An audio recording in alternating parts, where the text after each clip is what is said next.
بدوں پر بھی برسات برسانے والے صلاۃ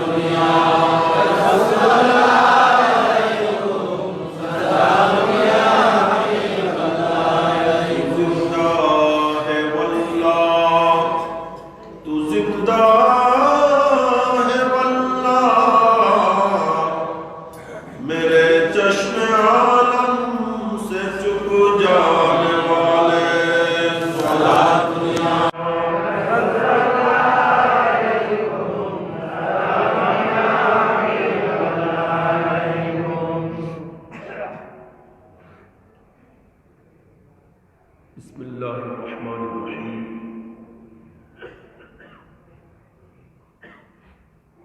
فالذین آمنوا به وعزروه ونصروه واتبعوا النور الذي انزل معه أولئك هم المفلحون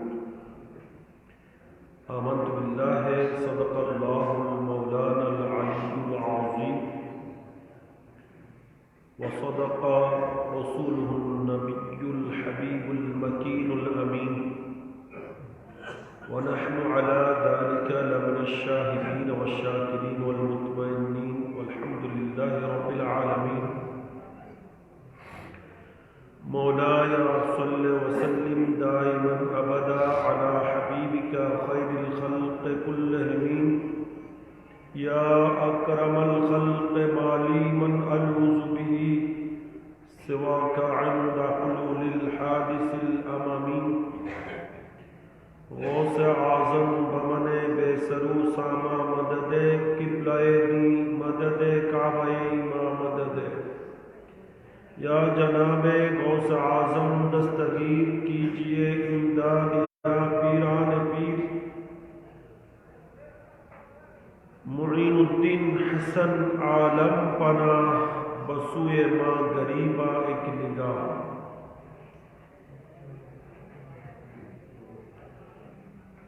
پوتر جشن عید میلاد النبی صلی اللہ علیہ وسلم پنجاب اور پورک کے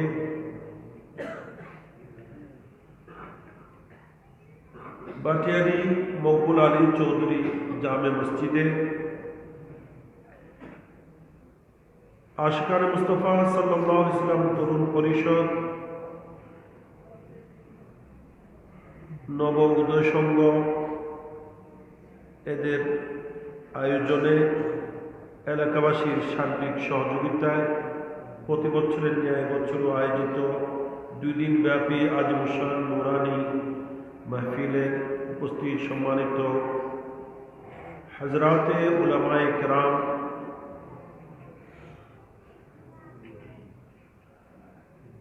শ্রদ্ধেয় মুরব্বিয়ান এজাম উপস্থিত ব্রাদার ইসলাম রহমানি ও রহমতুল্লাহ জাল্লা ওয়া আলা আল্লাহ তাআলার দরবারে পাকে অশেষ শুকর সাথে এরপর আমি শুকরিয়া আদায় করছি এলাকার যে সমস্ত ভাইয়েরা নবীর প্রেম নিয়ে একদিন 2 দিন নয় দীর্ঘদিন কষ্ট করে মেহনত করে শ্রম দিয়ে এত সুন্দর করে নবীর মাহফিল সাজিয়েছে এবং এলাকার মুরব্বিগণ যারা তাদেরকে সহযোগিতা দিয়েছেন সাহায্য করেছেন আর আজকে নয় কালকেও এবং আজকেও 2 দিন পর্যন্ত মাহফিল চলছে এই নুরানি মাহফিলে নবীর প্রেম ভরা অন্তর নিয়ে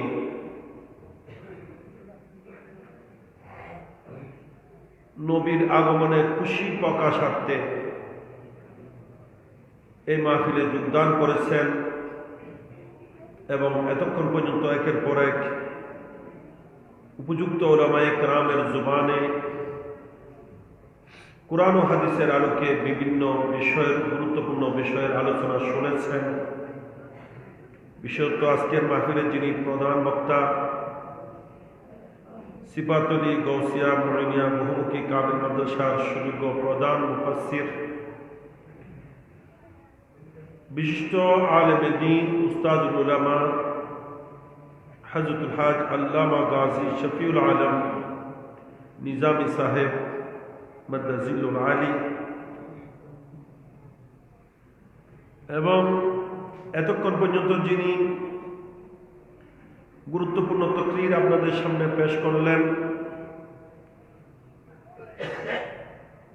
ষোলশহর জামিয়া আহমদিয়া সুন্নিয়া আলিয়ার সম্মানিত আরবি প্রভাষক, বিশিষ্ট লেখক ও গবেষক,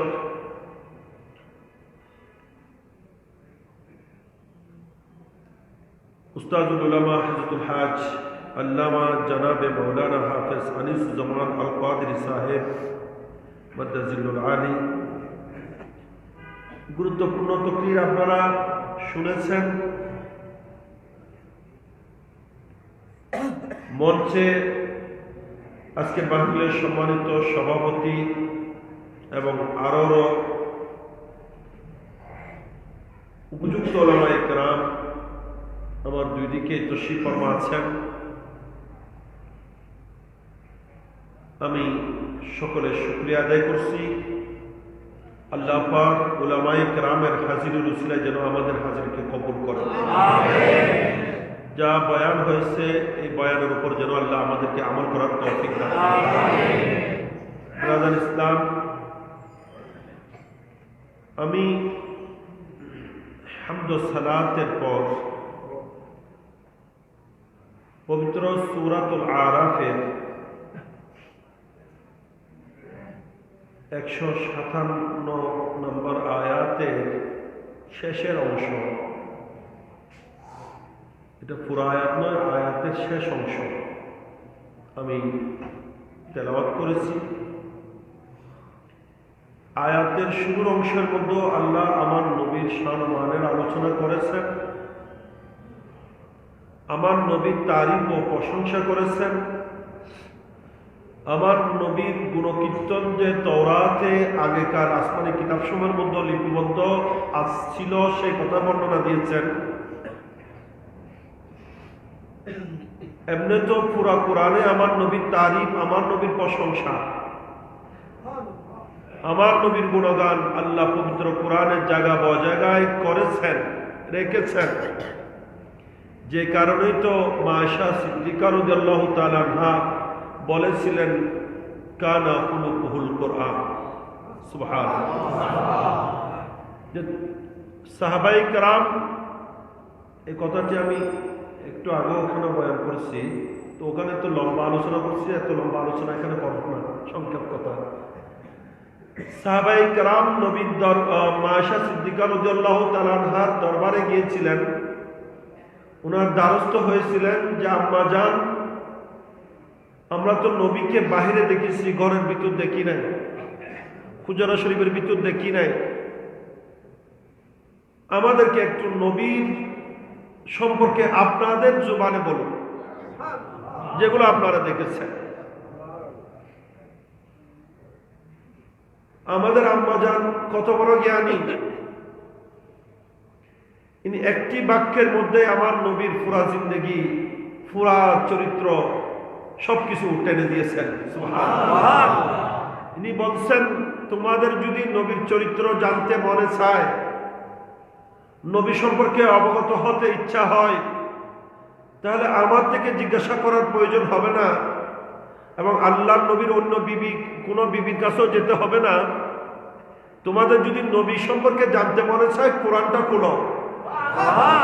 ওই কোরআনের প্রতি পৃষ্ঠায় পৃষ্ঠায়, ওই কোরআনের প্রতিটা সূরায়, প্রতিটা আয়াতে নবীর তারিফ, নবীর প্রশংসা, নবীর গুণগানে দেখতে পাবে। কোরআন আর নবীর মধ্যে কোনো পার্থক্য নেই। কোরআন তো থিওরিক্যাল, নবী তার প্র্যাকটিক্যাল। এবং কোরআন নাজিল হয়েছে আগে নাকি নবী এসেছেন আগে?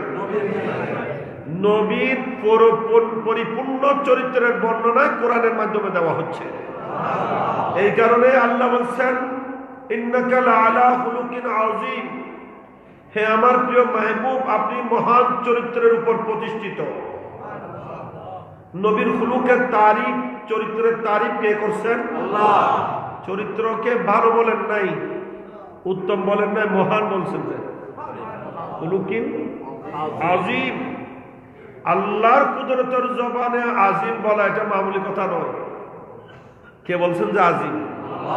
যে আল্লাহকে আমরা বলি যে সুবহানা রাব্বিয়াল আজিম, রুকুতে গিয়ে কি বলি? সুবহানা রাব্বিয়াল আজিম। ওই আল্লাহ বলছেন আমার নবীর চরিত্র সম্পর্কে, ইন্নাকা লাআলা খুলুকিন আজিম।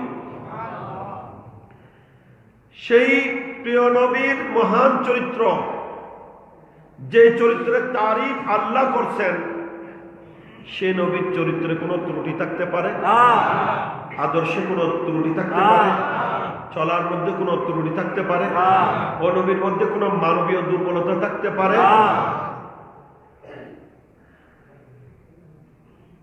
এই জন্য তো আল্লাহ বলছেন আমার নবীর অনুসরণ অনুকরণের মধ্যেই তোমাদের উভয় জাহানের কামিয়াবি লিপিবদ্ধ, নিহিত।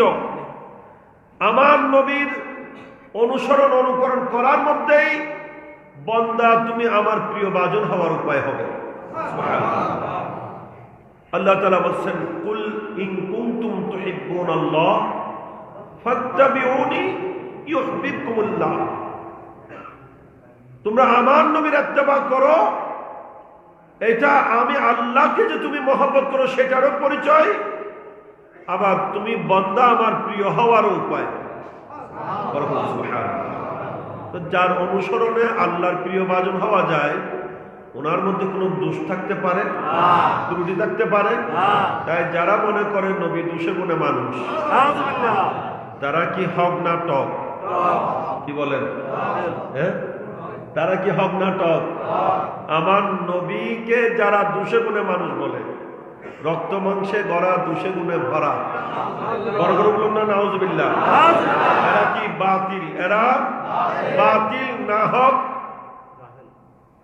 এদের থেকে আমাদেরকে সতর্ক থাকতে হবে, নিরাপদ দূরত্ব বজায় রাখতে হবে, ঠিক কিনা?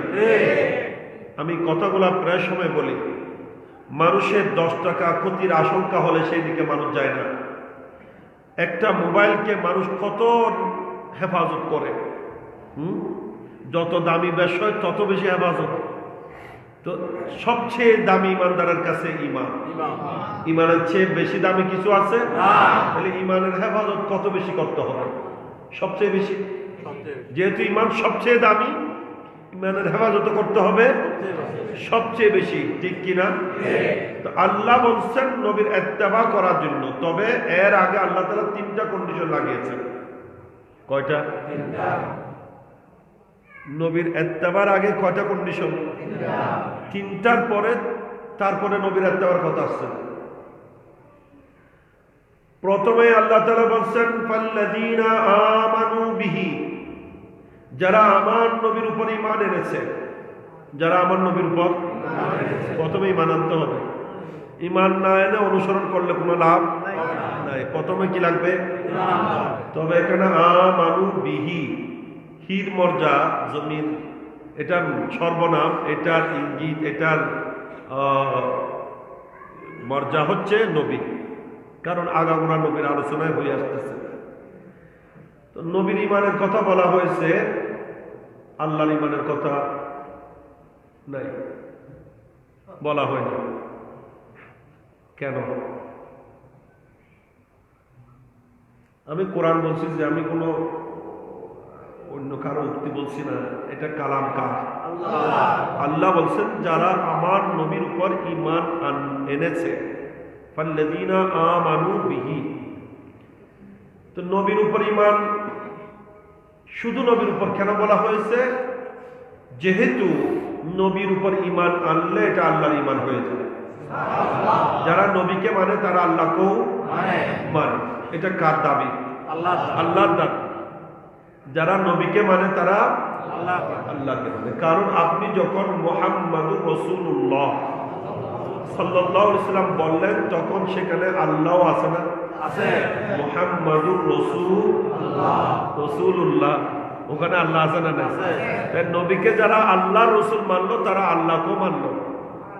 কিন্তু লা ইলাহা ইল্লাল্লাহ বললে ওখানে নবীর নামে পাক নবী মানা নাই। সেই জন্য শুধু মুহাম্মদ রাসূলুল্লাহ বললেও ঈমান হয়ে যায়, কমপ্লিট হয়ে যাবে।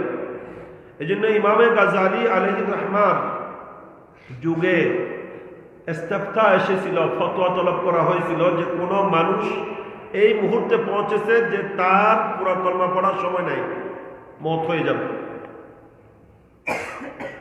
লা ইলাহা ইল্লাল্লাহ বললে এতদূর বলতে পারবে, না হয় মুহাম্মদুর রাসূলুল্লাহ এতদূর বলতে পারবে। দুইটার একটা বলার সময় আছে।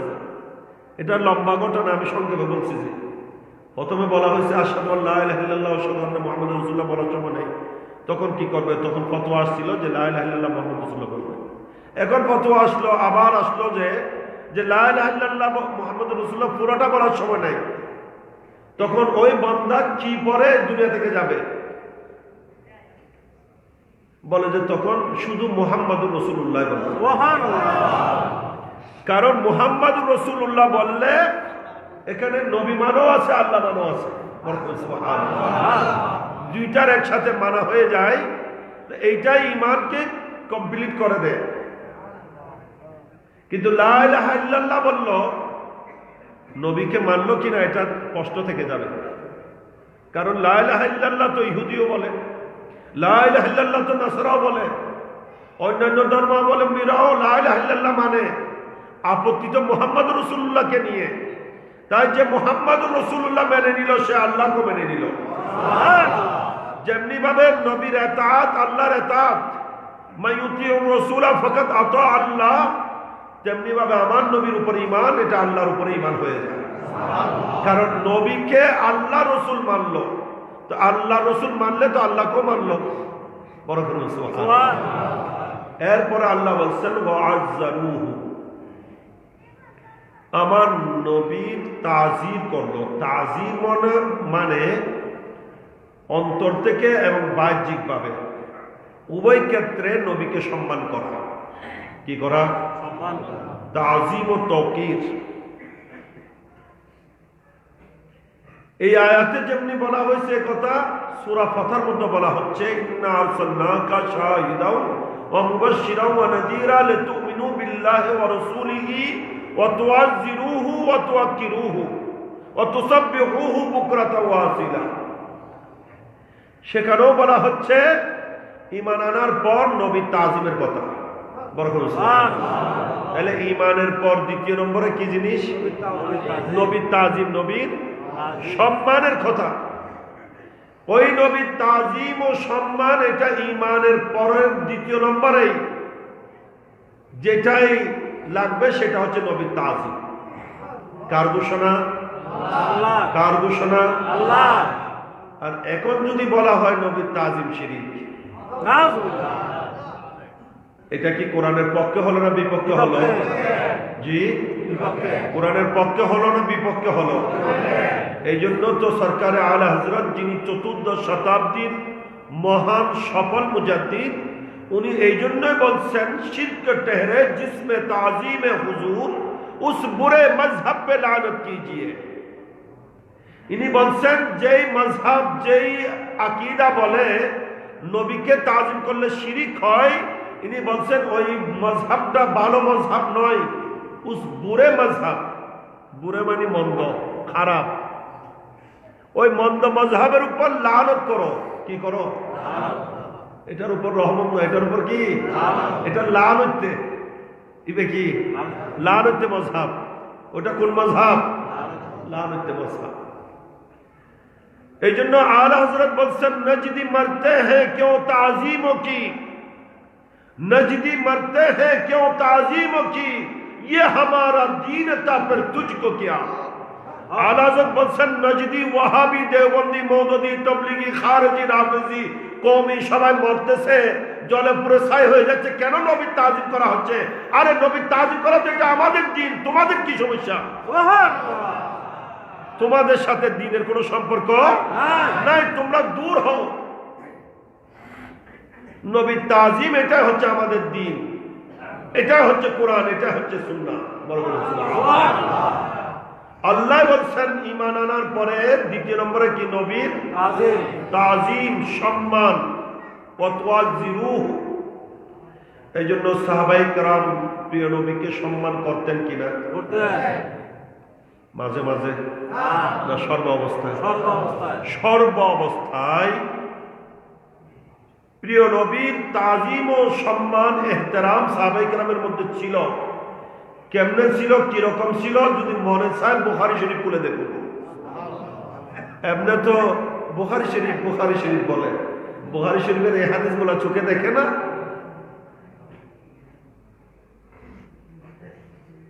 কাফের অবস্থায় একজন কাফের স্বচক্ষে দেখে গিয়ে তাদেরকে, তাদের পুত্রকে, তাদের নেতাদেরকে বলছে যে আমি দেখেছি মুহাম্মদ সাল্লাল্লাহু আলাইহি ওয়াসাল্লামকে ওনার অনুসারীরা ওইভাবে তাজিম ও সম্মান করতেছে, অথচ আমি তোমাদের ডেলিকেট হয়ে অনেক রাজা মহারাজা, কিসরো কাইসারের দরবারে গিয়েছি, জগতের কোন রাজা মহারাজাকে সেই সম্মান করতে আমি দেখি নাই যে সম্মান মুহাম্মাদের অনুসারীরা সাহাবায়ে কেরাম ওনাকে করতেছে। বড় জোরে সুবহানাল্লাহ।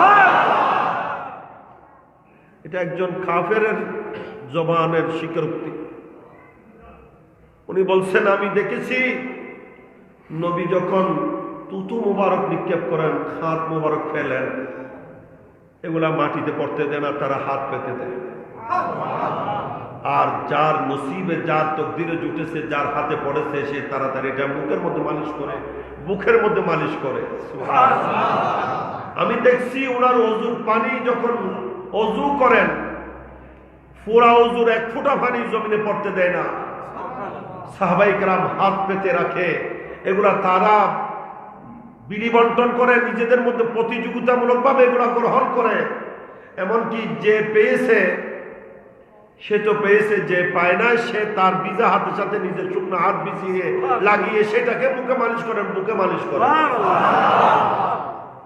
আর বাস পাখির মতো ওনার দিকে তাকিয়ে আছে, ওনার জবানে পাক থেকে কি ইশারা হচ্ছে, কি নির্দেশ আসতেছে, সেই দিকে তারা তাক লাগিয়ে তাকে নির্দেশ দেওয়া মাত্রই কার আগে কে করবে এটার জন্য মনে হয় যেন যুদ্ধ লেগে যাবে। বড় করে বলুন সুবহানাল্লাহ। বুখারী শরীফের হাদিস। আর এখন বলা হচ্ছে তাজিম মুস্তাফা নাকি শিরক। তাহলে এদের সাথে সাহাবায়ে কেরামের সাথে কোনো সম্পর্ক আছে?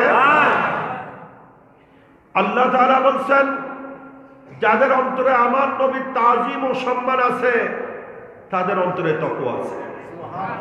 ওয়া ইউআযিম শাইরাল্লাহ ফাইন্নাহা মিন তাকওয়াল কুলুব। আল্লাহ তাআলা বলছেন ইন্নাল্লাযীনা ইয়াগুদ্দুনা আসওয়াতাহুম ইনদা রাসূলিল্লাহ উলাইকাল্লাযীনা ইমতাহানাল্লাহু কুলুবাহুম লিত-তাকওয়া।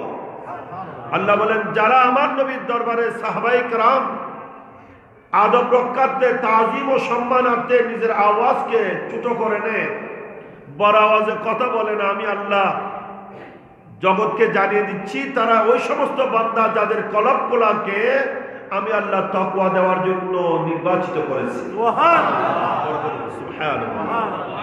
তো সাহাবায়ে কেরাম আমার নবীর তাজিম করতেন কিনা? এই নবীর তাজিম এটা ঈমান। এটা কি? তাই নবীর সুন্নতের অনুসরণ, আমাদের দেশে কিছু আছে নবীর সুন্নত অনুসরণ করে, তবে আবার বেশি না, সুন্নত দুইটাই পালন করে বেশি। একটার নাম ডিলা আর একটার নাম মিসওয়াক। মনে হয় নবীর সুন্নত শুধু এই দুইটাই, আর কোন সুন্নত যেন নাই। লোক দেখানো দুইটা সুন্নত পালন করে, দুইটা নয় 2000 করে কোনো লাভ নাই। আগে নবীর তাজিম থাকতে হবে। নবীর তাজিম ছাড়া নবীর সুন্নতের কোনো লাভ নাই। কার ঘোষণা? আল্লাহ। এটা কে বলছেন? আল্লাহ বলছেন। এই জন্য ঈমান আনতে হবে প্রথম নম্বরে, আকীদা শুদ্ধ হতে হবে। অশুদ্ধ ঈমান নিয়ে ফরজ সুন্নত নয় ফরজ মানলেও লাভ নাই। লাভ আছে? এরপরে ঈমানের পরে নবীর তাজিম থাকতে হবে। তৃতীয় নম্বর আল্লাহ বলছেন ওয়া নাসারুহু, সাথে নবীকে সাহায্য করলো। কি করলো? কাকে সাহায্য? নবীর সাহায্য কি রকম? নবীর সাহায্য মানে তাফসীরে বলা হচ্ছে নবীর পক্ষে কথা বলা। নবীর পক্ষে কাজ করা, নবীর শরীয়ত মান্য করা, নবীর সুন্নতের বিরোধিতা না করা, নবীর বিপক্ষে কথা না বলা, এগুলা হচ্ছে সব নবীর সাহায্য। আচ্ছা বলেন দেখি এবার এগুলা সব কাদের মধ্যে আছে? আলহামদুলিল্লাহ বলেন না, এগুলা কাদের মধ্যে আছে? আমরা সুন্নিদের মধ্যে। এই জন্য তো নবী বলছেন সুন্নিরাই কি জান্নাতি, সুন্নিরাই একটা মাত্র দল জান্নাতি বলছেন, সেটা হচ্ছে আলহামদুলিল্লাহ আমরা সুন্নিরা।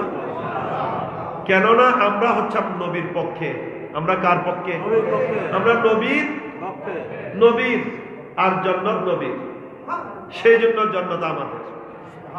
এই জন্য আলা হযরত বলছেন সবখানে আলা হযরত, কারণ আলা হযরত ইনি, ওনাকে বলা হয় যার বিচরণ সবখানে। এমন কোন সাইড নাই যেখানে আলা হযরতের বিচরণ নেই। এই জন্য আলা হযরত বলছেন তুঝসে ওর জান্নাত সে क्या मतलब वहां भी दूर हो, কি হোক दूर हो, हैं तुझसे और जन्नत से क्या मतलब वहां भी दूर हो, কি হো दूर हो। একটু বড় করে বলেন না, কি হো।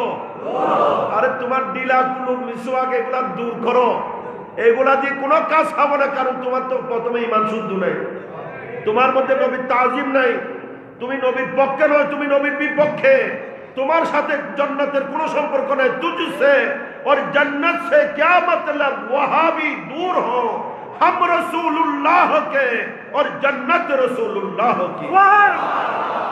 नारे तकबीर, अल्लाह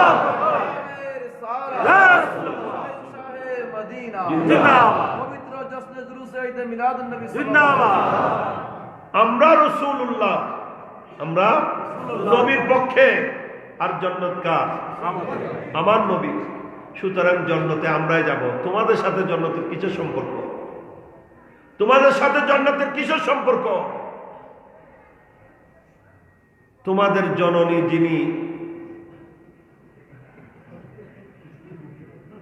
ওনার হাত ধরে থাকো তোমরা। মুফতি সাহেব হাত ধরে আছে কিনা? জি, মুফতি সাহেবের ফতোয়া কোথায় গেল?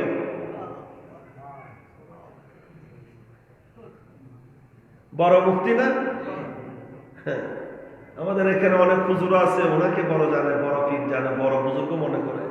ও বুজুর্গর ফতোয়া জিজ্ঞাসা করুন, কোন জগতের ফতোয়া? বেগানা মহিলার সাথে এইভাবে হ্যান্ডশিপ করা, দুই হাত বাড়িয়ে।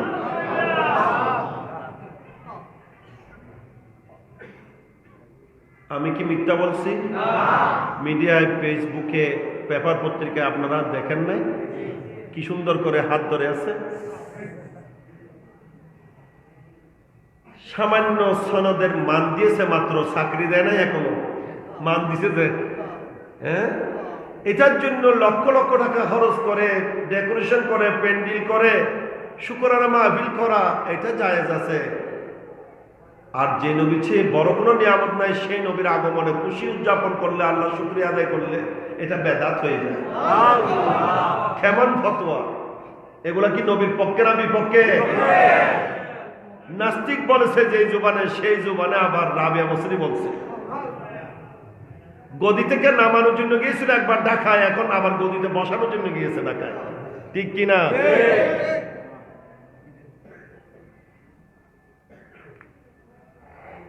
শয়তান আর কাকে বলে? আপনারা দেখেছেন অবশ্যই, গুমটা দিয়েছে অনেক বড়, যত বড় গুমটা নতুন বউ দেয় না। বর্তমানে তো বউ গুমটা দেয় না, এত বড় গুমটা দিয়েছে। তবে চুপ দুইটা কিন্তু কোন দিকে ছিল? ওই বেগানা মহিলার দিকে এভাবে থাক লাগিয়ে থাকিয়েছিলেন।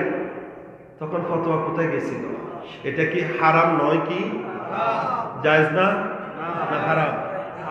বেগানা মহিলার দিকে এভাবে থাকানোটা কি হারাম? গুনাহ হে কবিরা। কেউ যদি হালাল মনে করে ঈমান থাকবে?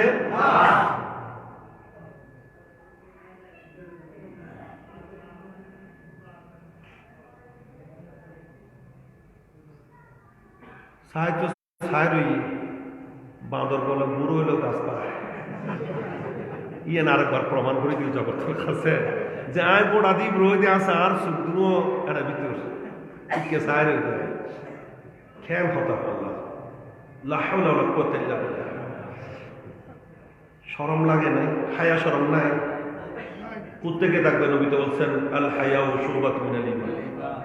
ঈমান থাকলে না হায়া থাকবে।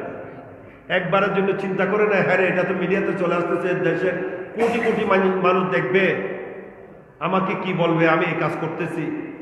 প্রধানমন্ত্রী হাত আগে বাড়ায় নাই, উনি আগে বাড়ায় দিয়েছে। যিনি বলেছিলেন মহিলা দেখলে তেঁতুলের মতো লালা আসে, এখন মহিলাকে হাতে ধরছেন যে তখন কেমন হয়েছে? গোসল ফরজ হয় নাই?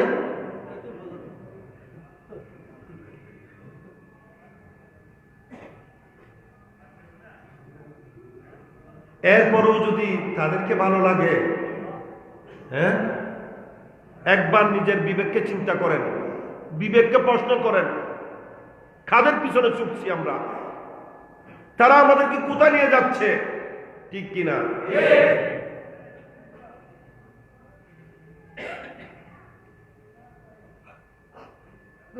প্রধানমন্ত্রী করছে ওটা ওনার ব্যাপার, আমি ওইটা নিয়ে সমালোচনা করছি না। ওনাদের রাজনৈতিক খেলার কোনো শেষ নেই। হ্যাঁ, এনারা জগৎকে তবে এটাই দেখিয়ে দিলেন যে এরা দেখো পয়সার জন্য সবকিছু করে, ঠিক কিনা? ইনার স্বরূপ মুখোশ উন্মোচন করে দিলেন প্রধানমন্ত্রী, ঠিক কিনা? যে যিনি আমাকে নাস্তিক বলেছেন উনি এখন আমার শুকরানা মাহফিল করছে, উনি আমার সাথে কি সুন্দর করে দুই হাত বাড়িয়ে হ্যান্ডশেক করতেছে, তোমরা একটু জগৎবাসী দেখে নাও, ঠিক কিনা?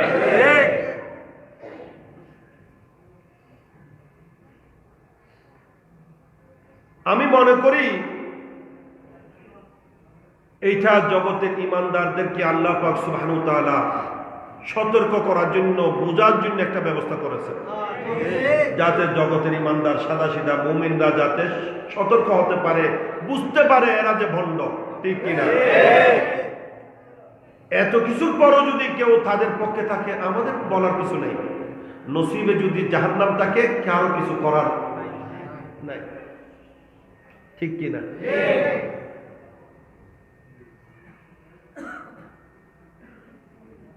আল্লাহ পাক ওই সমস্ত শয়তানদের শয়তানি থেকে, বন্ডদের ভণ্ডামি থেকে, বাতিলদের অপতৎপরতা থেকে আমাদের ঈমানকে হেফাজত করুন। আমাদেরকে আল্লাহ পাক যেভাবে বলেছেন সেভাবে চলার তৌফিক দান করুন। ঈমানের পর নবীর তাজিম, নবীর তাজিমের পর নবীর কি সাহায্য। এরপর আল্লাহ বলছেন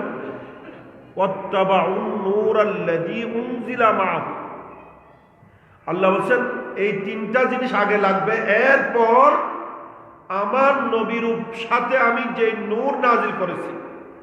নবীর সাথে কি নাজিল করেছেন? এই নূরের তাফসীর কোরআন এবং সুন্নাহ, কোরআন এবং সুন্নাহ। কোরআনেরও ইত্তেবা করতে হবে, সাথে সুন্নতও মানতে হবে। কোরআনও নূর, নবীর সুন্নতও নূর। নবীর সুন্নত নূর, নবী মানতে, জি, নবীর সুন্নত নূর, নবী মাটি। আরে নবীর সুন্নাত নূর যে নয়, নবীর সুন্নতের অনুসরণ যারা করে তারাও নূরানি হয়ে যায়। তবে ঈমান নিয়ে নবীর তাজিম অন্তরে রেখে নবীকে সাহায্য করে, নবীর পক্ষে থেকে যারা নবীর সুন্নত মানে তারাও কি হয়ে যায়? নূরানি হয়ে যায়। আল্লাহ বলছেন আমার নবীর ইত্তেবা, অনুসরণ, অনুকরণ, কোরআন ও সুন্নাহ মোতাবেক জীবনযাপন করা, এইটার আগে তিনটা জিনিস অনিবার্য লাগবে। আগে ঈমান আমার নবীর প্রতি শুদ্ধ হতে হবে, বিশুদ্ধ আকীদা নবীর সাথে থাকতে হবে। ভ্রান্ত আকীদা রাখলে কোনো লাভ হবে না। তাই নবীকে আল্লাহ দেওয়া যাবতীয় গুণাবলীর সাথে মানতে হবে, বিশ্বাস করতে হবে। আল্লাহ নবীকে নূর বলছেন, আমাদেরকে মাটি মানলে হবে না, না নূর বলতে হবে, নূর মানতে হবে। নবী জিন্দা, নবীকে হায়াতুন নবী মানতে হবে, মরা মানলে হবে না। নবী অদৃশ্যের সংবাদদাতা, মানতে হবে কিনা? নবীকে আল্লাহ যাবতীয় সবকিছু জানিয়ে দিয়েছেন, মানতে হবে কিনা? নবী সবকিছু দেখেন, দূরে কাছে সমানে দেখার শক্তি আল্লাহ দিয়েছেন, মানতে হবে কিনা? দূরে কাছে সমানে শুনেন, মানতে হবে কিনা? এই ক্ষমতা কে দিয়েছেন? এইভাবে সমস্ত গুণাবলীর সাথে যারা নবীকে বিশ্বাস করবে, নবীর তাজিম ও তাওকীদ করবে, নবীকে নবীর পক্ষে থাকবে, এরপরে কোরআন সুন্নাহর অনুসরণ অনুকরণ করবে। আল্লাহ বলেন উলাইকা হুমুল মুফলিহুন। উলাইকাল মুফলিহুন না, উলাইকা হুমুল মুফলিহুন। বলো সব হুমুল বলার উদ্দেশ্য কি? উলাইকা হুমুল মুফলিহুন, আল্লাহ বলেন একমাত্র তারাই হচ্ছে কামিয়াব বান্দা, সফল কাম, সফলতা লাভকারী একমাত্র তারা। বরকত সুবহানাল্লাহ। তাহলে সফলতা আমরা সবাই চাই, কিন্তু চাইলে আমাদের ইচ্ছা মতো চেষ্টা চালাইলে হবে না। আল্লাহর দেওয়া বিধান মতো, আল্লাহর দেওয়া পরামর্শ মতো, আল্লাহর দেওয়া দেখানো রাস্তা মতো কি করতে হবে? প্রচেষ্টা চালাইতে হবে, তাহলে সফলতা লাভ করা সম্ভব হবে। তো নবীর ঈমানের বিশুদ্ধতার জন্য, নবীর তাজিম ও সম্মানের জন্য, নবীর পক্ষে বলার জন্য ঈদে মিলাদুন্নবী, ঠিক কিনা? এখানে যা আলোচনা একের পর হয়েছে, নবীর পক্ষে হয়েছে না বিপক্ষে? এখানে কি নবীর সম্মানের কথা বলা হয়েছে না অসম্মানের কথা? এখানে নবীর ঈমানের কথা না বেঈমানের কথা? তাহলে এই সব বিষয়ের জন্য কি ঈদে মিলাদুন্নবী সাল্লাল্লাহু আলাইহি ওয়াসাল্লাম, এবং এখানে নবীর সাথে অবতীর্ণ করা হয়েছে সেই নূর কোরআন ও সুন্নাহর আলোচনা, ঠিক কিনা? এতক্ষণ পর্যন্ত আপনারা আলোচনা শুনেছেন। আল্লাহ পাক আমাদেরকে কোরআন মানার তৌফিক দান করুন, নবীর সুন্নতের অনুসরণ করার তৌফিক দান করুন। এবং নবীর সুন্নাত আমি যেটা বলছি সেটা হলো দুই একটা জিনিসের মধ্যে সীমাবদ্ধ নয়। আমাদের জীবনের প্রতিটা ক্ষেত্রে নবীর সুন্নত আছে না নাই? শুধু ডিলা আর মিসওয়াকের মধ্যে সীমাবদ্ধ নয়। খাওয়া দাওয়া, উঠা বসা, লেনদেন, আচার আচরণ, ব্যবসা বাণিজ্য, কাজ কারবার, ঘরে ঢুকা, ঘর থেকে বাহির হওয়া, মসজিদে ঢুকা, মসজিদ থেকে বাহির হওয়া, বাথরুমে যাওয়া, বাথরুম থেকে বাহির হওয়া, ঘুমানো, উঠা, জাগ্রত হওয়া, বিবাহ শাদী করা, ঘর হওয়া, এইভাবে এমন কোন সাইড নাই যে সাইডে নবীর সুন্নত নাই। এই সবগুলা মানার মধ্যেই হচ্ছে উভয় জাহানের কামিয়াবি। তাই শুধুমাত্র ডিলার মিসওয়াক মানলে হবে না। আমাদের কিছু আছে শুধু ডিলার ওয়াজ করে। কিসের ওয়াজ? ডিলের ওয়াজ করতে ডিলে বানায় ফেলা। এই ভাই আর সুন্নত আর কিন্তু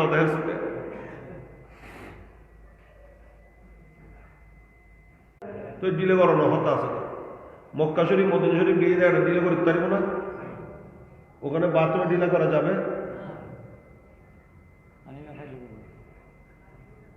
পানি তো আছে। এখানে ডিলে করলেও তো সমস্যা পড়ে যাবে। ডিলা এটা সবার জন্য না, যাদের সমস্যা আছে তাদের জন্য। এই জন্য কিতাবে সবগুলো আছে।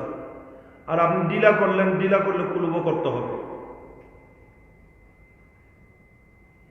কুলুব বুঝনি? ডিলের হতা না হয়ে কুলুবের হতা তো না হয়। হ্যাঁ,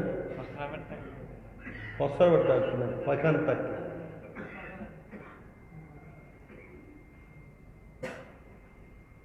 এটা শীতকালে এক নিয়ম, গরমকালে আরেক নিয়ম। সব কিতাবে আছে। এগুলা কোথাকার? যেখানে পানির সমস্যা সেখানে। তবে সর্বোত্তম হচ্ছে পানি ব্যবহার করা। কি ব্যবহার করা? পানি ব্যবহার করা। এটা সুন্নত। তবে কোথায়, কোন জায়গায় হিসাব আছে না? হিসাব না বুঝে যেখানে সেখানে করে, রাত্র দিন শুধু মিসওয়াক করতে থাকবে আর ঢিলা করতে থাকবে, হাত একটা ওখানে ঢুকাইয়ে ঢুকাইয়ে চলাচলা করবে। এগুলা নবী বলে নাই। এটা এমন একটা দৃশ্য হয়। আমি একবার হজ থেকে আসতেছি, ওই সময় আর একে ফ্লাইট ছিল, ইন্টারন্যাশনাল ফ্লাইট, এয়ারপোর্টে দিয়ে আসতে হচ্ছিল। তো ওখানে এদের একটা লাইন করছে, পুরুষদের একটা লাইন করছে, বাইরে দাঁড়িয়ে যাত্রা আমার তার সাথে। তখন দেখা যাচ্ছে মহিলারা লাইন ধরে বসে আছে, আর ওই ধরনের ডিলাওয়ালা একটা কুত্তে খেয়ে ডিলা একটা নিয়ে মহিলাদের পাশ দিয়ে শুধু কেমন একটা দৃশ্য! হাই হাই, একটা বিবেকে তো বাধা দেয়। এই ধরনের বুঝে না বুঝে যেখানে সেখানে এই ধরনের কর্মকাণ্ড ঘটানো, এগুলা ইসলাম এবং সুন্নতকে হেয় করা, মানুষের কাছে তুচ্ছ করা। নাউজুবিল্লাহ মিন যালিক।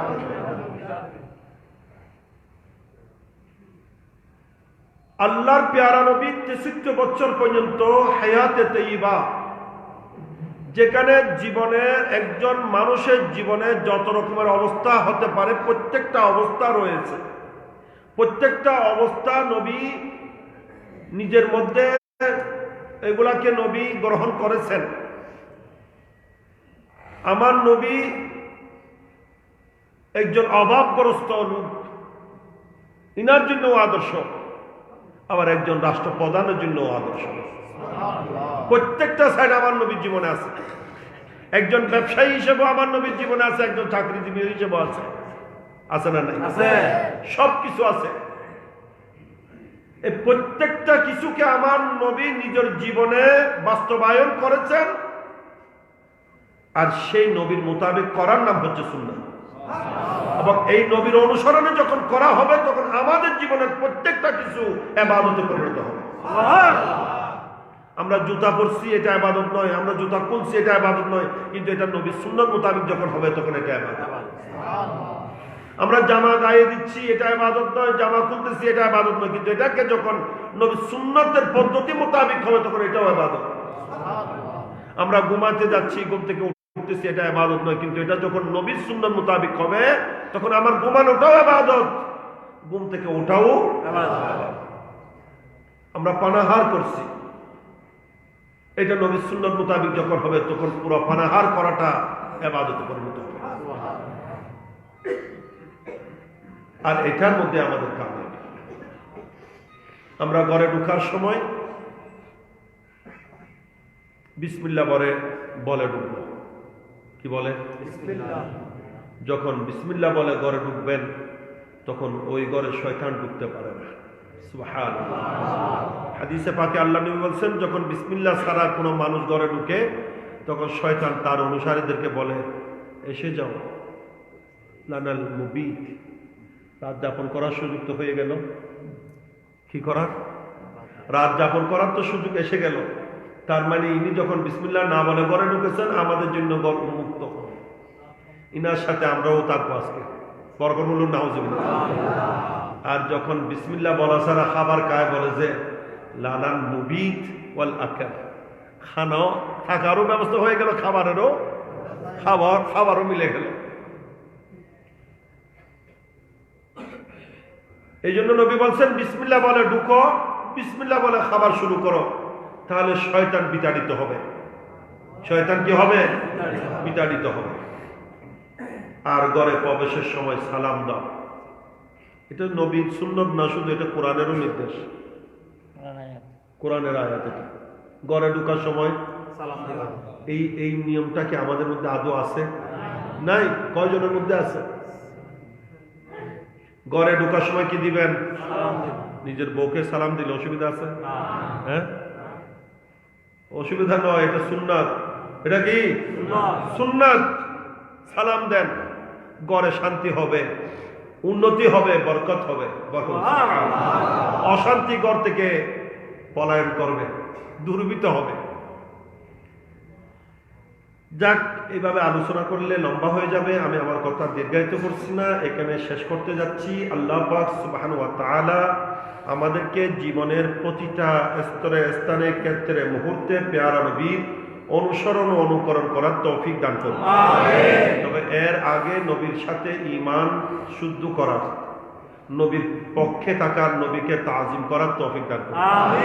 এগুলা সহজ 4টা বিষয় যেন পরিপূর্ণভাবে আমরা লাভ করি, অর্জন করি। 4টা বিষয় যেন আমাদের মধ্যে পরিপূর্ণভাবে থাকে, তাহলে আমাদের কামিয়াবি।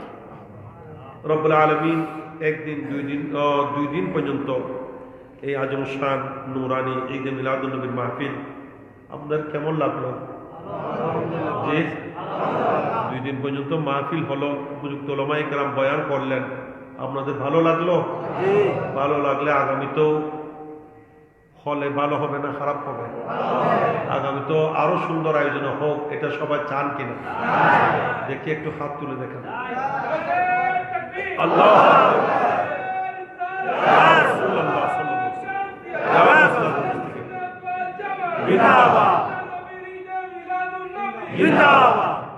আল্লাহ পাক কবুল করুন।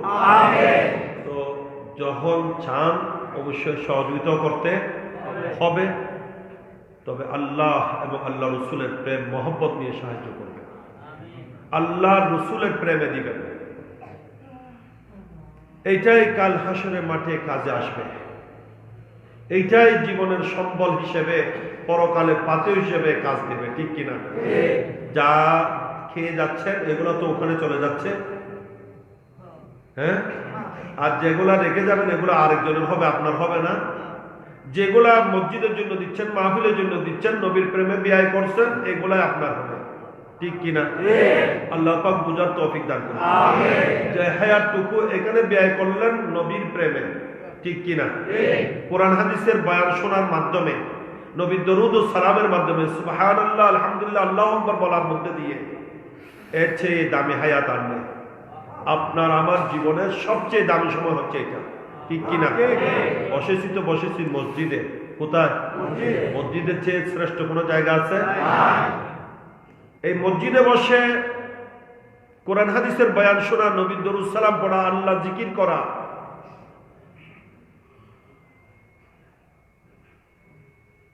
নবীর তারিফ প্রশংসা করা, শোনা, এইভাবে যে রাত যাচ্ছে সেই রাত সেই সবকিছুর চেয়ে দামি আর কিছু নাই।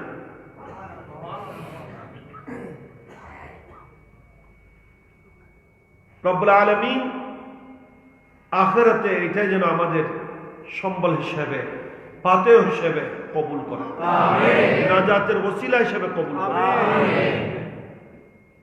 এক রিওয়ায়াতের মধ্যে আসছে, হাসরের মাঠে একজন বান্দা দেখা যাবে, তার নেকি বদি যখন পরিমাপ করা হবে, বদির পাল্লা ভারী হবে, তখন তাকে জাহান্নামের নির্দেশ দেওয়া হবে।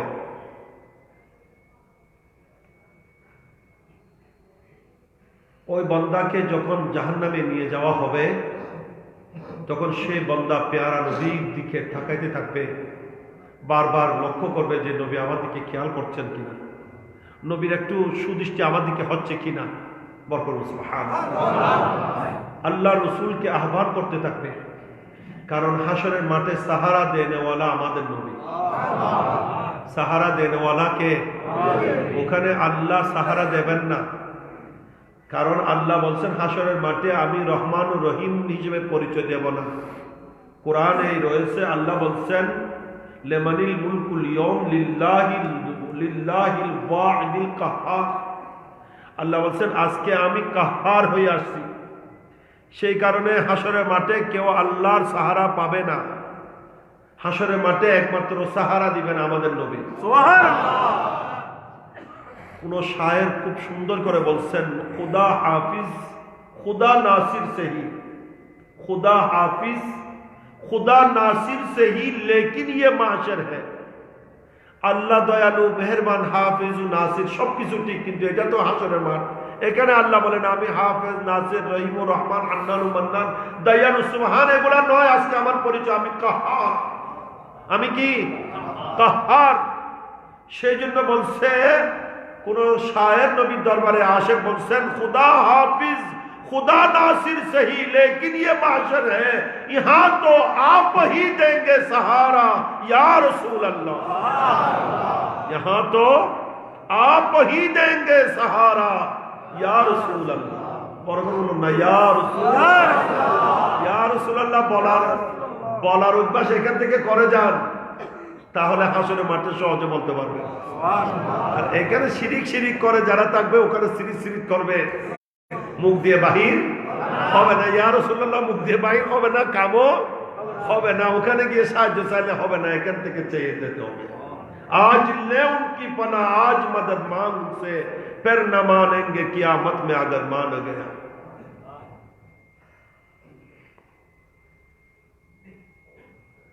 তখন আমার নবী ওই উম্মতকে যখন জাহান্নামে নিয়ে যাচ্ছে তাদেরকে বলবে, তাকে কোথায় নিয়ে যাচ্ছ? বলবে তার নেকি বদি ওজন করা হয়েছে, বদির পাল্লা খুব ভারী হয়ে গেছে, নেকির পাল্লা হালকা হয়েছে, সেই জন্য জাহান্নামের নির্দেশ হয়েছে, আমরা জাহান্নামে নিয়ে যাচ্ছি। নবী বলবেন আসো, পুনরায় আনো, আমি একটু দেখি কোথায় নেকির পাল্লা হালকা হলো, বদির পাল্লা ভারী হলো, একটু আবার পরিমাপ করো। পুনরায় যখন পরিমাপ করতে যাবে তখন দেখা যাবে আমার নবী একটা কাগজের টুকরা কি করবেন? নেকির পাল্লার মধ্যে দিয়ে দিবেন। তখন দেখা যাবে সম্পূর্ণ বিপরীত, তার বদির পাল্লা হালকা হয়ে গেছে, নেকির পাল্লা ভারী হয়ে গেছে। ওই মুহূর্তে আল্লাহ তাআলা বলবেন, এখন তো নেকির পাল্লা ভারী হলো, তোমরা আমার বান্দাকে জান্নাত দিয়ে দাও। তখন ওই উম্মত প্যারা নবীর দরবারে আরজ করবেন যে ইয়া রাসূলুল্লাহ, ইয়া হাবিবাল্লাহ, আমি তো জাহান্নামী হয়ে গেছিলাম, ধ্বংস হয়ে গেছিলাম, হালাক হয়ে গেছিলাম, আমার কোনো উপায় ছিল না। আপনি দয়াল নবী দয়া করেছেন, আমাকে পুনরায় এসে আমাকে জাহান্নাম থেকে উদ্ধার করেছেন, নিয়ে যাওয়া হচ্ছিল, আপনি নিয়ে আসলেন। পুনরায় আমার নেকি বদি ওজন করা হয়েছে, সেখানে আমার বিপরীতে বদির পাল্লা হালকা হয়ে নেকির পাল্লা ভারী হয়ে গেল। নবী, আমি তো দেখেছি আপনি যেন নেকির পাল্লার মধ্যে কি যেন রেখে দিয়েছিলেন, দয়াল নবী একটু করে বলবেন আমাকে সেই জিনিসটা কি ছিল? তখন আমার নবী বলবেন, ওইটা তুমি উম্মত দুনিয়ায় থাকতে ঈদে মিলাদুন নবীর মাহফিলে বসে আমার প্রেম নিয়ে যে আমার উপর দরুদ পড়েছিলে, সেই দরুদ সালাম গুলো আমি নবী রেখে দিয়েছিলাম, এগুলাই আজকে তোমার পাল্লার মধ্যে নেকির পাল্লা দিয়েছি, তোমার নেকির পাল্লা ভারী হয়ে গেছে।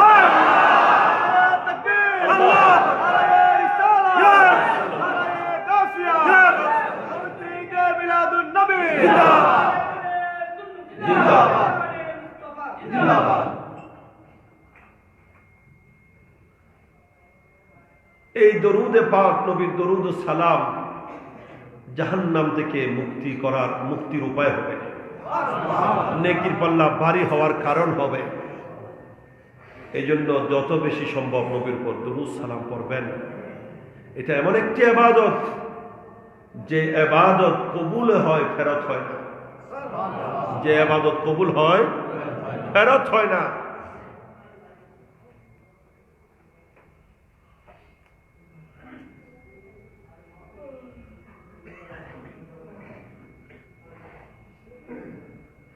এটা কেন ফেরত হয় না?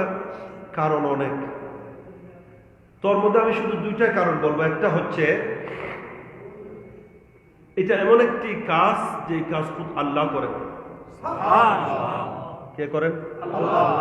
নবীর দরুদ কে পড়েন? আল্লাহ। আল্লাহ শান অনুসারে আল্লাহর নূরানি জগতের ফেরেশতা সহ আমার নবীর উপর দরুদ পড়ে। সেই জন্য ইমানদারের দরুদ এটা ফেরত হয় না, এটা কবুল হয়। আল্লাহ বলেন যে এটা আমি নিজে করি সেটা কেমনে আমার ফেরত হবে? আরেকটা কারণ, আমরা নামাজ পড়ি, আমরা রোজা রাখি, আমরা হজ করি, আমরা যাকাত দিই, যাদের পক্ষে সম্ভব।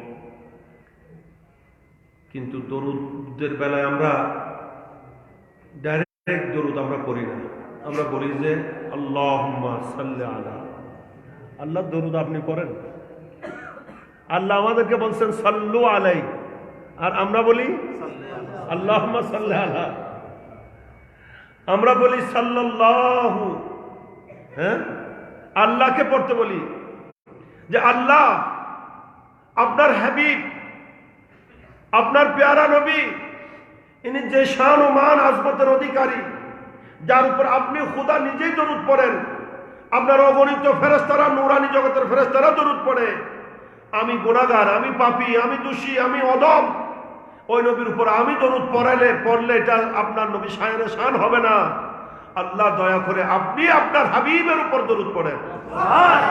আমরা দরুদ পড়ার নিসবতটা আল্লাহর দিকে করে দিই, সেই জন্য এটা কবুল হয়, এটা ফেরত হয় না। তাই দরুদ পড়বেন, সালাম পড়বেন নবীর উপর, এটার জন্য কোনো টাইম নির্ধারণ নেই, মেকদার সংখ্যা নির্ধারণ নেই। আল্লাহ নামাজের কথা বলেছেন, টাইম নির্ধারণ করে দিয়েছেন, ইন্নাস সালাতা কানাত আলাল মুমিনিনা কিতাবাম মাওকুতা। রোজার কথা বলেছেন, মাস নির্ধারণ করে দিয়েছেন, ফামান শাহিদা, ফামান শাহিদাহু ফালিয়াসুম, ফামান শাহিদা মিনকুমুশ শাহরা ফালিয়াসুম। এটা শুধু রমজান এক মাস। যাকাতের কথা আসছে বছরে একবার, হজের কথা আসছে জীবনে একবার, কিন্তু নবীর দরুদ সালামের ব্যাপার আসছে তখন আল্লাহ মুতলক আমভাবে জেনারেল ভাবে বলছেন। আল্লাহ বলেন নাই দিনে পড়বে না রাতে পড়বে, সকালে পড়বে না সন্ধ্যায় পড়বে, দুপুরে পড়বে না বিকালে পড়বে, বলছেন? একবার পড়বে না 10 বার পড়বে, বলছেন? কোনো টাইম মেকদার কিছুই নির্ধারণ নেই। আল্লাহ বলছেন আমার নবীর পর দরুদ পড়ো, আমার নবীর পর সালাম পড়ো।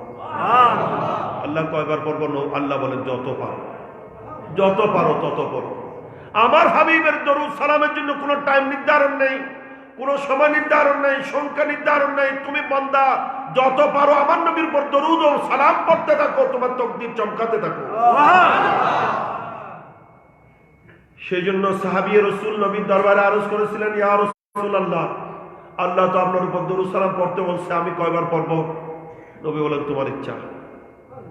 সাহাবী রাসূল বলে, ইয়া রাসূলুল্লাহ, আমি আমার 24 ঘন্টায় 6 ঘন্টা বাজেট করলাম। নবী বলেন ভালো কথা, তবে আরো বেশি হলে তো ভালো। তখন বলে, ইয়া রাসূলুল্লাহ 12 ঘন্টা।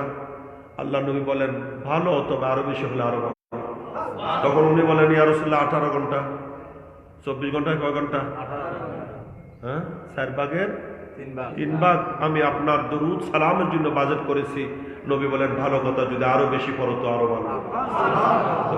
ইয়া রাসূলুল্লাহ, তাহলে যখনই সুযোগ হয় 24 ঘন্টা পুরোটাই আপনার দরুদ সালামের জন্য বাজেট করে নিয়েছি। তখন আল্লাহ নবী বলেন, ইজা ইয়াকফিকা, তাহলে এটাই তোমার জন্য দুনিয়া আখিরাত উভয় জাহানে যথেষ্ট হবে। এই জন্য নবীর দরুদ ও সালামের জন্য কোনো সংখ্যা নির্ধারণ নেই। নবী বলেন তুমি দরুদ পড়বে আমার উপর একবার, রহমত তোমার উপর হবে আল্লাহর পক্ষ থেকে 10 বার। দরুদ পড়লে লাভ আমাদের না নবীর? এবং এই দরুদ শরীফ পড়বেন, তাকদীর আপনারটা চমকাতে থাকবে, রহমত আপনার উপর একবার পড়লে 10 বার নাজিল হবে। আর এটা এমন ইবাদত হবে যে ইবাদত কি হয় না, ফেরত হয় না। বড় করে সুবহানাল্লাহ। এটা তো নবীর আগমনের মাস, এই মাসে বেশি বেশি দরুদ পড়বেন যত বেশি সম্ভব। আল্লাহ তৌফিক দান করুন। আমি তাকরীর শেষ করার আগে আপনাদেরকে 2টা কিতাব দিতে চাচ্ছি। একটা সরকার আলা হযরতের লেখা কিতাব তাদবীরে ফালাহ ওয়া নাজাত ওয়া ইসলাহ, সাফল্য, মুক্তি ও সংশোধনের উপায়। বর্তমান বিশ্বে মুসলমানের সংখ্যা বেশি না কম? অতীতের সবচেয়ে বেশি, কিন্তু মুসলমানের দুরবস্থাও অতীতের সবচেয়ে বেশি। এটার থেকে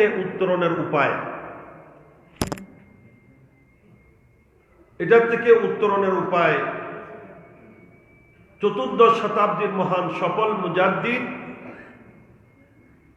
শ্রেষ্ঠ মুসলিম দার্শনিক সরকার আলে হযরত, যিনি ১৫০০ ঊর্ধ্বে কিতাব রচনা করে গেছেন, উনি মুসলমানদের জন্য সুপরামর্শ দিয়েছেন, দর্শন দিয়েছেন কিভাবে মুসলমান এই দুরবস্থা থেকে উত্তরণ লাভ করবে, মুক্তি পাবে। আমি মনে করি আলা হযরতের এই দর্শন যদি এখনো মুসলমান গ্রহণ করে, পুনরায় বিশ্বে মুসলমানের নেতৃত্ব হবে। সুবহানাল্লাহ। তা এই কিতাবটা, এগুলা আমার ব্যবসা নয়, ব্যবসার জন্য করি না, এগুলাও দ্বীনের খেদমতের জন্য। শুধু ছাপা খরচ নিয়ে থাকি। যদিও 20 টাকা লেখা আছে, একটা কপি অর্ধেক মূল্যে নেবেন, মাত্র 10 টাকা। 10 টাকা দিয়ে কোনো কিতাব বাজারে পাওয়া যাবে না। এটা শুধু আপনাদের উপকারার্থে দিচ্ছি। প্রত্যেকেই এক কপি সংগ্রহ করবেন, যাদের তৌফিক আছে বেশি করে নিয়ে আরেকজনকে উপহার দিবেন, এটা শ্রেষ্ঠ উপহার হবে। আর কেউ যদি ব্যবসা করারও খেয়াল তাকে নিতে পারেন, বেশি করে নিয়ে কালকে 20 টাকা করে বিক্রি করেন, 10 টাকা করে প্রতি কপিতে লাভ থাকবে। আরেকটা কিতাব আল্লাহর পেয়ারা নবীর হিজরতের উপর বর্ণনা, যেটা আমার পীর ও মুর্শিদ, যাকে জগৎ তাজুশ শরিয়া নামে জানে, জগৎ জিলকত সাদে যার ইন্তেকাল হয়েছে, প্রায় 3,40,00,000 মানুষ যার নামাজে জানাজা হাজির হয়েছে। এটা বিশ্বের মধ্যে রেকর্ড সৃষ্টি করেছে। সমকালীন বিশ্বের অদ্বিতীয় ইসলামী স্কলার, যার সমকক্ষ আলেম বিশ্বের মধ্যে নেই।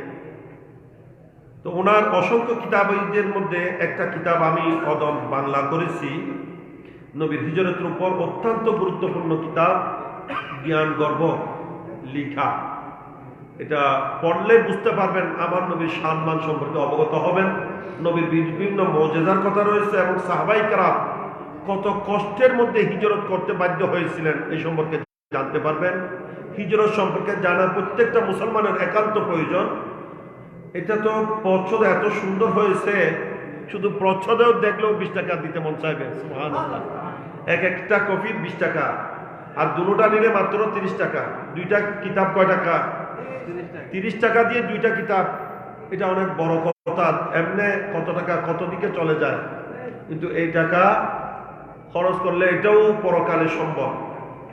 এবং কিতাব কিনলে কিতাব কি চলে যাবে? পড়লে পড়া চলে যাবে না, থাকবে? শুধু নিবেন না, পড়বেন। আমি অনুরোধ করছি, আমি প্রত্যেককে অনুরোধ করছি, কিতাব শুধু নিবেন না, পড়বেন। এগুলা পড়লে ঈমান আকীদা শুদ্ধ হবে। আলা হযরতের কি দর্শন, আলা হযরতের দর্শন থেকে আমরা দূরে সরে গেছি বিধায় আমাদের দুরবস্থা। আমি সেই জন্য ওইটা বাংলা করাইছি, আবার আনিসুজ্জামান সাহেব দিয়ে, যিনি এতক্ষণ তকরির করলেন, ইনি বাংলার মধ্যে মাস্টার্স চিটাগং ইউনিভার্সিটি থেকে, উনি এই জন্য ওনার দিয়ে বাংলাটা করাইছি আমি। এখানে আমি সম্পাদকের বক্তব্যের মধ্যে কথাটা আনছি যে আলা হযরতের যে দর্শন আমাদেরকে দিয়েছেন, এই দর্শন থেকে আমরা দূরে সরার কারণে আমাদের এই দুরবস্থা। আলা হযরতের দর্শন হলো, প্রিয় নবীর শানে সামান্যতম অশিষ্টাচার দেখলে সে ব্যক্তি যতই সম্মানিত ও প্রিয় হোক না কেন, সে পরিত্যাজ্য। আলা হযরতের এই দর্শনকে যথাযথভাবে গ্রহণ না করাই মুসলমান তারই খেসারত দিচ্ছে। এখানে আলা হযরত 4টা প্রস্তাবনা দিয়েছেন, যেগুলোর মধ্যে আজকে অনেক মুসলমান জড়িত। পুরা বিশ্বে মুসলমান সুদের মধ্যে লিপ্ত, অথচ সুদ মানে আল্লাহ বলছেন সুদের সাথে যারা জড়িত তাদের সাথে আমি আল্লাহ এবং রাসূলের পক্ষ থেকে যুদ্ধের ঘোষণা। ফাজানু বিহারবিন মিনাল্লাহি ওয়া রাসূলিহি, ঠিক কিনা? কিন্তু মুসলমান ওতপ্রোতভাবে জড়িত, নাউযুবিল্লাহি মিন যালিক। তা আল্লাহ রাসূলের সাথে যুদ্ধ করে কোনোদিন শান্তি আসতে পারে? এই জন্য সুদ ছাড়তে হবে। সুদ ছাড়া কিভাবে মুক্তির উপায় আলা হযরত দর্শন দিয়েছেন এখানে। এই জন্য বলছি, পড়বেন, শুধু নেবেন নয়, পড়বেন। কিতাব শেষ হয়ে গেছে আমার, আজকেই দেখতে পাচ্ছি। আসলে জামিলার মধ্যে আছি তো, একদিন 3টা-4টা পর্যন্ত প্রোগ্রামে যেতে হয়। এই কিতাবটা 2000 ওদিন 1000 কপি আনছি, মনে হয় 4-5 দিনের মধ্যে শেষ হয়ে গেছে। আমি আজকেই দেখতে পাচ্ছি যে না, লাইব্রেরি থেকে কিছু ছিল ওগুলো নিয়ে আসছি। এটাও শেষ হয়ে গেছে, ওইটাও 2000 কপি শেষ, হিজরতের রাসূলটা। তো আল্লাহ পাক তাবারক ওয়া তাআলা আমাদের সকলের পক্ষ থেকে এই নুরানি ঈদে মিলাদুন নবী সাল্লাল্লাহু আলাইহি ওয়াসাল্লামের আযীম শান মাহফিল কবুল আর মঞ্জুর করুন। সকলের উপস্থিতি কবুল করুন। উভয় জাহানে আল্লাহ আমাদেরকে কামিয়াবি নসিব করুন। সকলেই একে অপরের জন্য দোয়া করবেন, বিশ্বের সমস্ত মুসলমানদের জন্য দোয়া করবেন। আমাদের অনেকেই দুনিয়া থেকে বিদায় নিয়েছেন, বিশেষ করে জাহেদের দাদি মরহুমা মুসাম্মাদ মাসুদা খাতুন, তার জন্য দোয়া করবেন। মরহুম দুলামিয়া এবং মরহুম মোহাম্মদ শফি, মরহুমা সেলিমা আক্তার, ওনাদের জন্য দোয়া করবেন।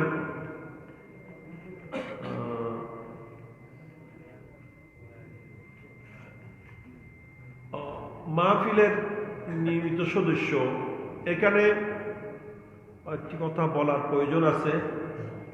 অত্র মসজিদে প্রত্যেক সানডে 3য় শুক্রবার, প্রত্যেক চন্দ্র মাসের 3য় শুক্রবারে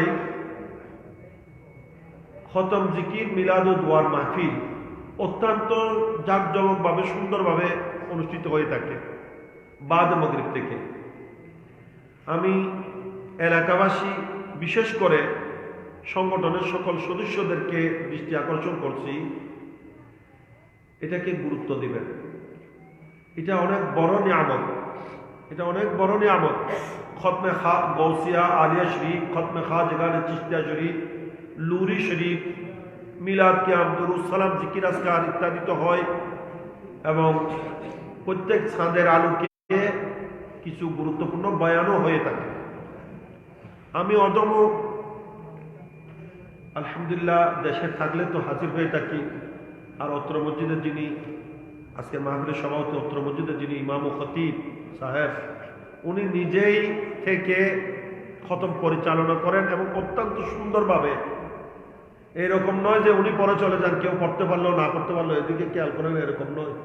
এক এক শব্দ করে, আমরা যত জায়গায় আমাদের মাহফিল হয় আমরা অত্যন্ত গুরুত্ব সহকারে এক এক শব্দ শব্দ করে সবাই পড়তে পারে মতো করে ইসিমগুলা পাঠ করানো হয়।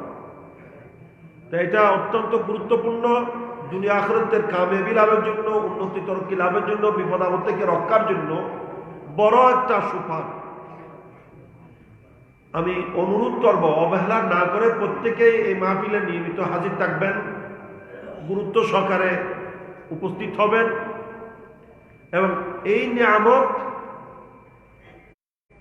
এটার বরকত হাসিল করে উভয়জাহানের কামিয়াবি লাভ করার চেষ্টা করবেন। আল্লাহ তৌফিক দান করুন, এটাকে গুরুত্ব দিবেন।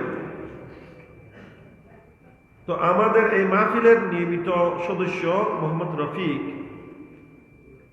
গরিব মানুষ, কিন্তু মাহফিলের নিয়মিত উপস্থিত থাকতো।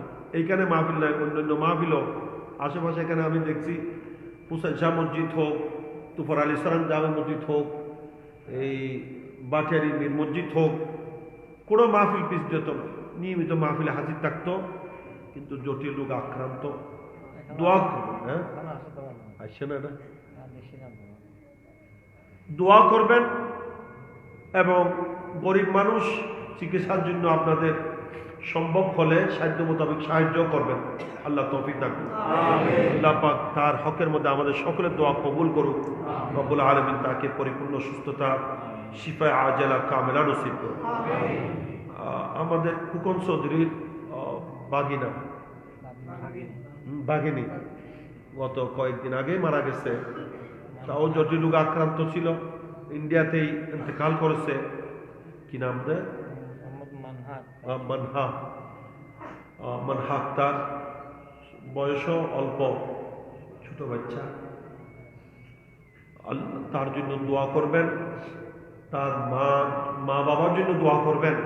এরা সন্তান হারিয়ে একেবারে পাগল প্রায় হয়ে গেছে। তার মা নাকি বেশি প্রায় সময় অজ্ঞান হয়ে পড়ছে, অন্তর মানছে না। আল্লাহ যেন তাদেরকে সাবরে জমিন, ধৈর্য ধারণ করা শক্তি দান করেন এবং এটার নিয়ামল বদল যেন আল্লাহ নসিব করেন।